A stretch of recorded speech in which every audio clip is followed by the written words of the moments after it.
Le coronavirus, la Belgique se barricade contre les variants. Le pays ferme ses frontières aux voyageurs venant du Brésil, d'Afrique du Sud et d'Inde. L'Inde qui a encore enregistré 300 000 nouveaux cas en 24 heures. Bonjour Alban Alvarez, vous êtes sur place.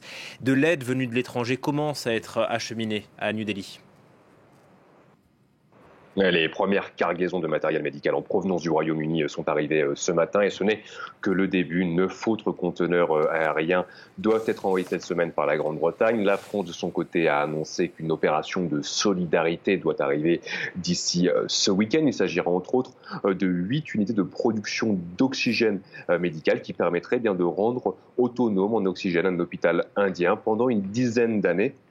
Et surtout, d'aider jusqu'à 10 000 patients par jour, car l'Inde, je vous le rappelle, manque cruellement d'oxygène. Les réserves nationales diminuent de jour en jour. La production ne suit plus la demande et surtout, le transport de l'oxygène des usines de fabrication jusqu'aux hôpitaux est un défi logistique énorme, car bien souvent, les États les plus touchés par cette deuxième vague de la pandémie, se situent très loin des usines et ont très peu de capacité de production en oxygène.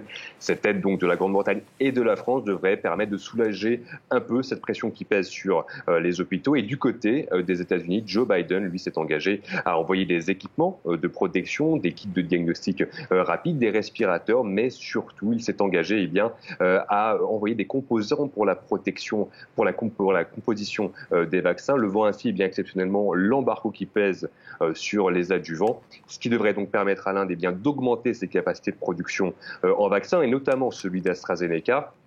Une aide d'autant plus essentielle que l'Inde fait face, elle aussi, à une pénurie dans certains États, une pénurie de doses, et souhaite dans le même temps accélérer sa campagne de vaccination dès ce week-end en vaccinant toutes les personnes âgées de plus de 18 ans, ce qui représente tout de même entre 800 et 900 millions d'habitants.